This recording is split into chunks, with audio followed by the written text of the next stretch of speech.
Welcome everybody. Today we have DJ from Keratin Brotherhood. How you doing, man? What's up, Jake? Good to see you again, bro. Dude, so good to see you. You get better looking every single time you're on my channel. I just don't know what it is. I wish my wife would tell me that. Well, if you want, I can talk with her. Today we are talking about a topic that you have recently been covering on your channel. People probably haven't heard about it inside of the hair system world. We don't really talk about this kind of stuff, but you talk about something called hair greed, right? Yeah. What in the heck is that? I mean, it is exactly what it says. I mean, you become greedy for more hair. This isn't for guys who aren't losing hair, obviously. This is for people like you and I who are dealing with hair loss. And, you see the hair go, and depending on the rate of speed in which you're losing your hair, you begin to crave, that hair. And basically what happens is you start, maybe for you, it might be hair systems. For me, it might be hair transplant. For others, it could be, minoxidil or finasteride, whatever it is, whatever pathway you take to regrow your hair, you start seeing little gains, or you start seeing like the visual changes, like, oh, I can see something coming back. And every pathway has a cap. For finasteride, it's only going to give you a certain amount. For minoxidil, you're going to go through, seasonal sheds and regular molting. And, hair fibers and hair systems, your channel is the hair system, guru channel, and I'm like the hair fiber guru channel on YouTube. So that's temporary. Yeah. It's until you take off the hair system or wash your hair. But the problem that you run into is you just want more. We keep striving for that full coverage that we had when we were, before we started losing our hair. And that is where the hair greed idea comes from. It's like this insatiable desire to reclaim all of the hair that you lost. And it becomes a slippery slope where you just keep trying things and doing things, and you have repeated hair transplants, and you try and finasteride, and you step up, do tastride, and you step into like RU, whatever the number is, with the number for that shit. It just becomes like an obsession, basically. Mm-hmm. Yeah. And one day you wake up a year, 2 years, 3 years later, and you see how much money you've kind of thrown at this hair loss thing, and you really didn't make any progress at all. Not that you thought you would, and you're never going to be able to get to where you were before you lost your hair. And that's basically what hair greed is, man. It's a real thing. It's a psychological. I don't want to say it's a disorder. For some, it might be, but Yeah. It's definitely an obsession, and it's one that I have actively tried to avoid. So, I have been going in the deep, dark corners of YouTube as of late, which sometimes happens. Oh, bad choice, man. Bad choice. And I was actually looking at videos related to like plastic surgery and like breast augmentations and stuff like that. And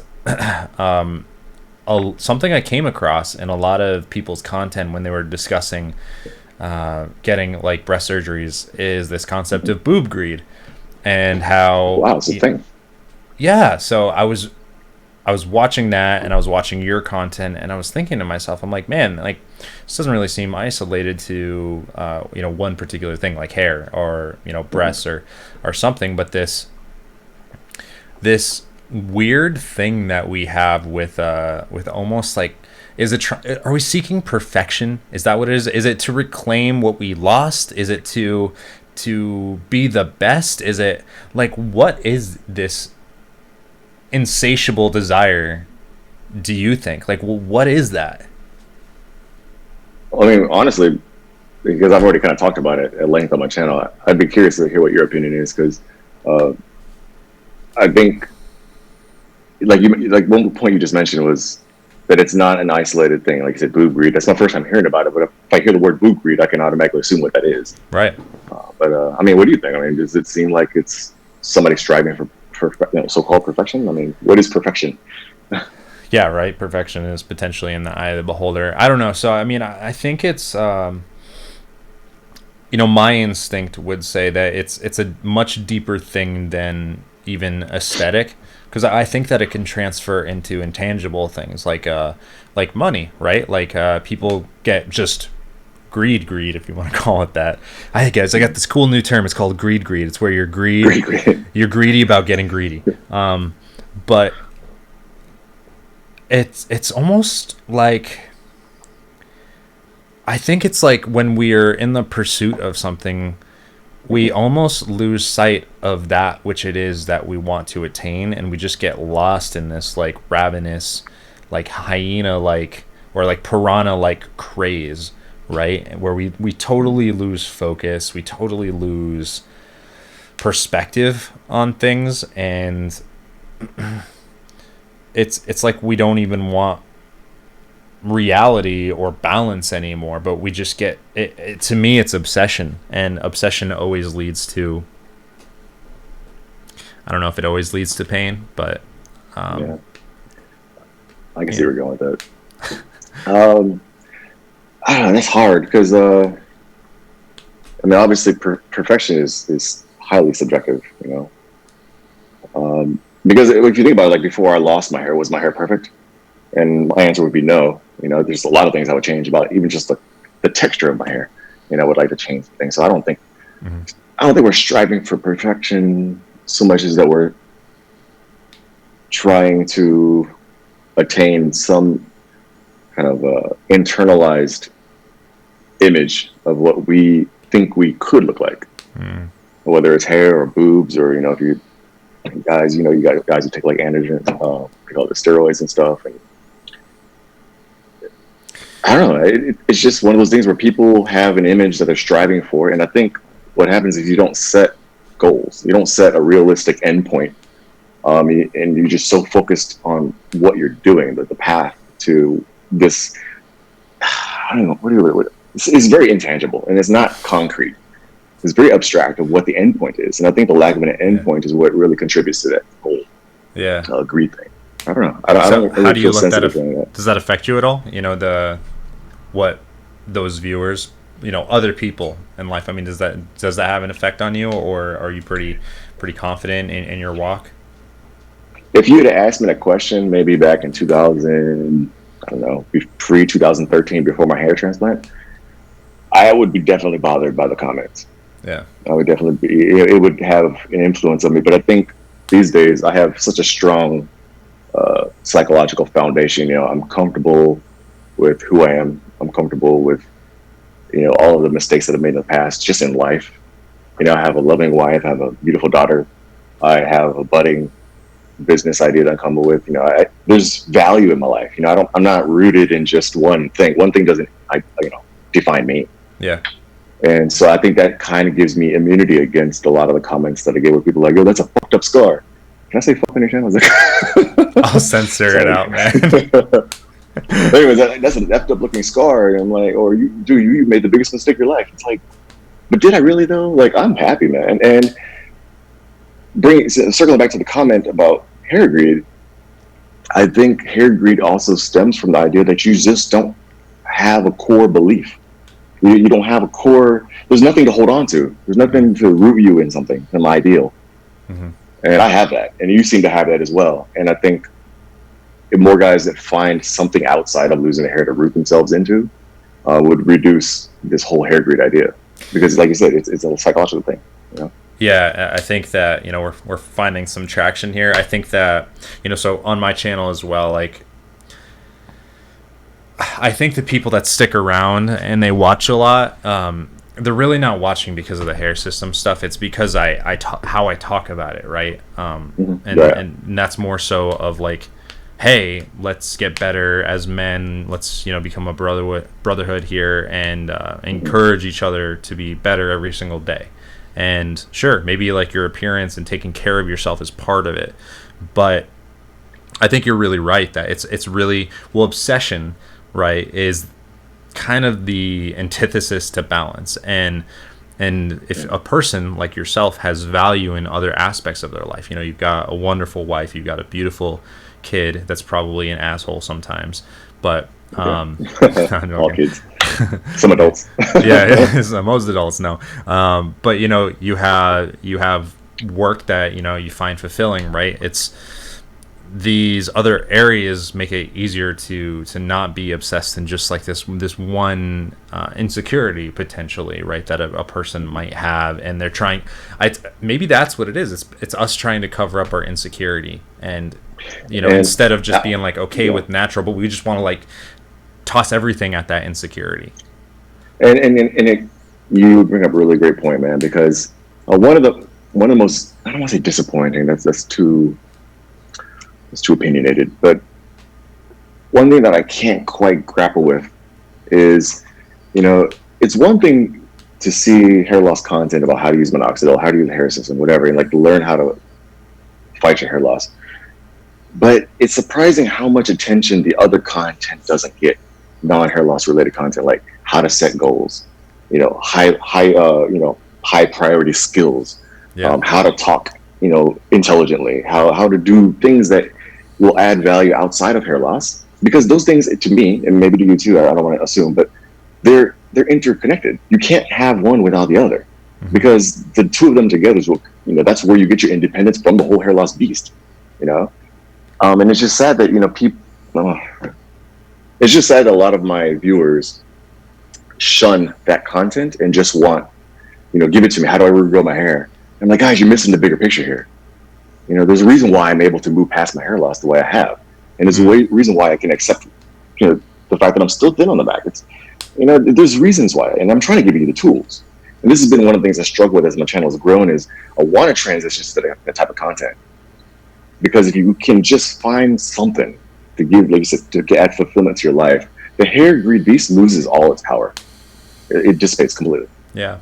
So, yeah, that's really valid, and I hope the people that are watching this video on the channel right now are really, really hearing that message, because it's so true, man. It's the start maybe of the journey for a person, right, of becoming a better person. But like you said, there's like first all these core skills that you can and should learn, including how to communicate better, how to socially interact with people, how to be socially confident. These are like base level things, and then you have like technical stuff maybe for work or a career or something. But it's really those core competencies that will start to make a person's life flourish. And it's okay if you start somewhere, but if a person becomes blocked at that point, then you don't grow. But that blockage, I think, occurs. I'd like to hear your feedback on it. The blockage occurs because of lack of action, in my opinion, really. Like if you start taking action on whether it's you go get hair fibers, or you go get a hair transplant, or you go get a hair system, or whatever it is, like you're gonna work through that stuff, and you're gonna go through it for a period of time, but then you're gonna be like, cool, I got that mastered. And naturally, as humans, our desire is progress. Like you're going to want to do something else and get better at something else and stack on the next level, right? Right. Yeah, I mean, it amazes me how many guys, and it's not just my channel, they frequent all the hair loss channels, and you get free information. We're literally giving you the tools necessary to start your hair loss battle. And so many people are scared of taking that first step. They'll watch some content and they'll be like, "Oh, should I take minoxidil?" And I'm like, "Do you want your hair back?" It's like it's just a simple decision tree almost. It's just like, should I take this? It's a simple flow chart. It's like yes or no. And people, like you said, they just don't want to take the action, and they retreat back to some other form of, whether it's Netflix or video games, or they just retreat. And they'll get a little spark and they'll come back to the content, but they won't make that first step. And I always, of course, the first step is always the hardest. But, like, I don't know, man. I can't make anybody do anything. And I don't like to tell people what to do. But it does become frustrating because I just know if guys would just take that first step, that everything else will just open up and you can see what pathway to take. Yeah. It's trial and error, and you can't make any errors if you don't make any choices. Mm-hmm. What's that Wayne Gretzky? quotation with the quote, "You miss You 100% of the shots you don't take." my personal favorite version of that quote is, "You miss 100% of the shots you don't take." Wayne Gretzky, Michael Scott. From The Office, I he has declare that. bankruptcy. Oh my god, man, I love that show so much. Oh God. Um, no, man, I really appreciate you saying that, and I think that, like, if you're viewing this channel right here, I I think that you have a desire. One, you want to work with your hair loss, but number two, if you're sticking around and you like the way that I and DJ, the reason I talk with DJ is because we share this same kind of outlook on life. Like, I think that you really do want to progress in life, and you want to develop as a man. And if that's you, start taking those pills that are hard to swallow. Take some action. One, in the hair loss thing, take some action. I don't care what it is that you do. And number two, start taking action in the next area of life. And great way, DJ, you can throw some input in here, but a great way to start taking action, even if you don't know what to do, start emulating people you want to be like. So if that's me, or it's DJ, or if it's Elon Musk or whatever, just start doing the things that they do. And guess what? That applies for the hair loss too. Do what I do, or do what DJ does, or do what someone else does, right? Yeah, I think one of the common misconceptions about these successful. You mentioned Elon Musk, or we can throw a whole bunch of other people out there, but I think people look at them and they emulate them to become them, as if they are some enigma or some unicorn that just appeared out of nowhere. But the same people emulated somebody else, and I don't even use that word emulate. You look at what they did and you try to copy their pathway, and eventually, like going back to the whole flowchart thing, it's going to take you off to a different path, and that's where you find your identity. And this is the key for the whole hair greed thing, is coming to terms with your identity.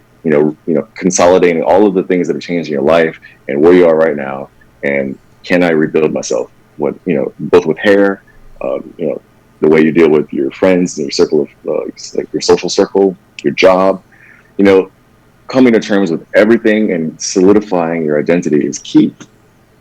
And making the decision is the hardest. The first step is the hardest thing, man. I love it, man. It sucks that people lose hair when they're so young. It just sucks, because at that point you really don't have an identity at 23, at 22. Unless No. you're just on your shit.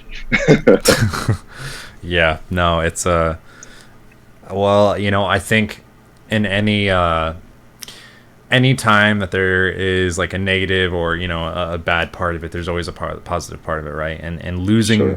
that facade of an identity, right, of hair so early really makes you start questioning, or made me start questioning my identity, and maybe have to start really doing some self work to love myself. And What was your first step?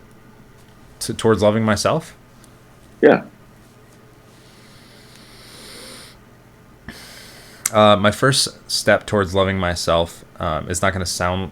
It might sound a little bit weird, but it was.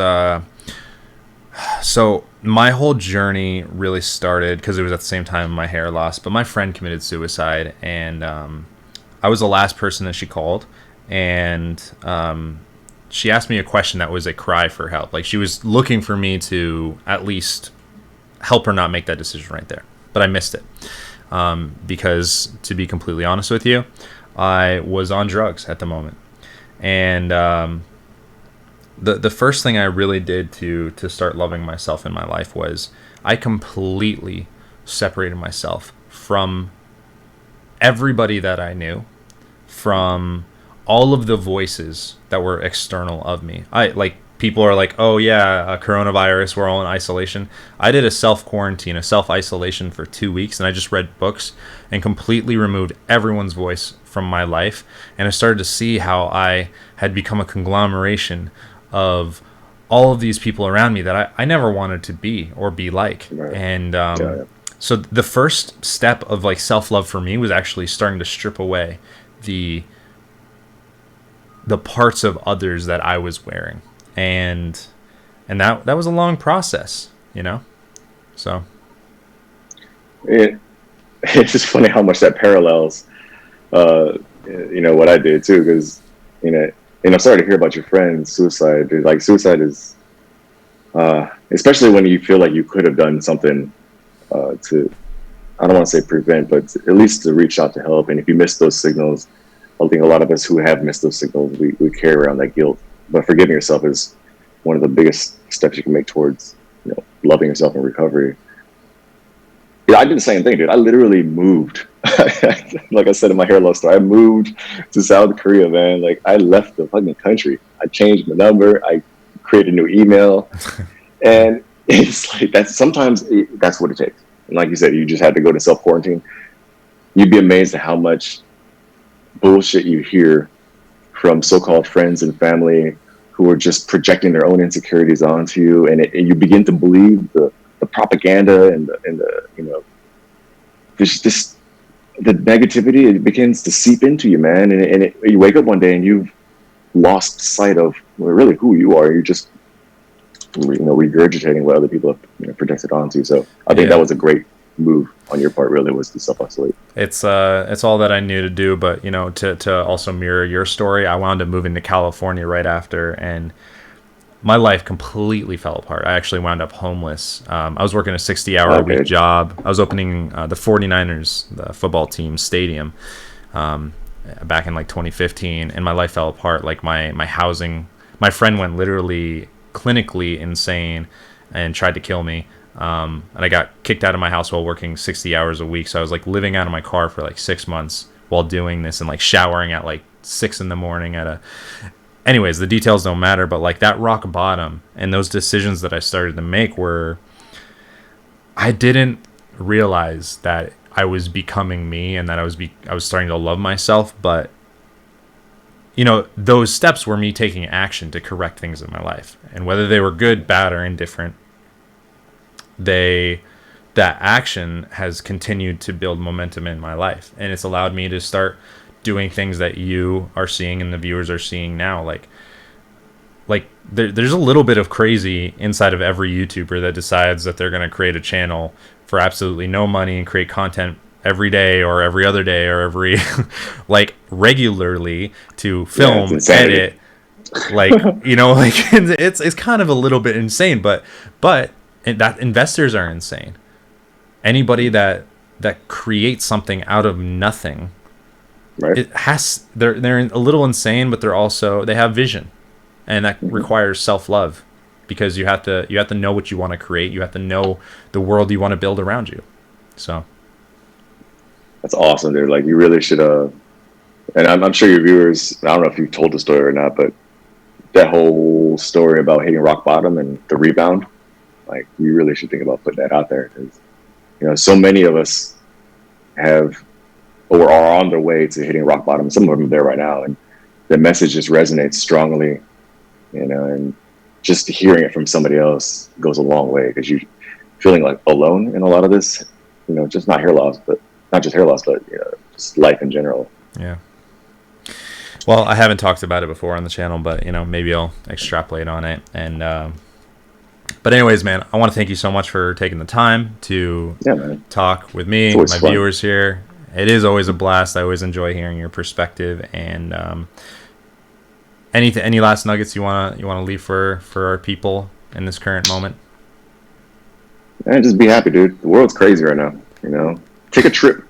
Like seriously, go leave America, dude. Take a trip. You go backpack for a while. Find yourself. Trust me, there's more out in the world than just the United States. And this is just for U.S. viewers. Yeah. Leave the country, bro. Go somewhere. Good advice, man. Cool, man. Well, appreciate it. And we'll talk soon.